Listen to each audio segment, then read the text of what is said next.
Est-ce qu'on peut mettre le contenu d'un sachet anti-humidité dans du verre en fusion? Eh ben, on va le découvrir tout de suite. On commence par allumer la flamme. Notre chalumeau fonctionne avec un mélange oxygène et propane. On va chauffer une petite masse de verre qu'on va venir écraser et c'est parti. Et donc je fais un plat parce que ce sera quand même plus facile d'attraper ces petites billes avec. Donc le moment que vous attendez tout ça arrive, c'est parti, on presse dessus et vous pouvez voir que ça explose quand même pas mal. Mais il y en a quand même certaines qui sont restées collées dans le verre. Donc on va réchauffer tout ça, et comme c'est de la silice, bah ça brûle pas.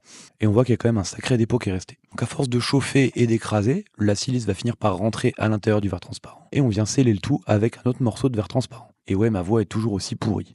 Donc ça y est, elle est piégée à l'intérieur. Maintenant, il va falloir réarrondir tout ça. Donc on va utiliser un moule en graphite. Et à force de chauffer et de faire des apports de matière, on se retrouve avec une petite sphère dans laquelle il y a notre inclusion de silice. Et donc on réchauffe.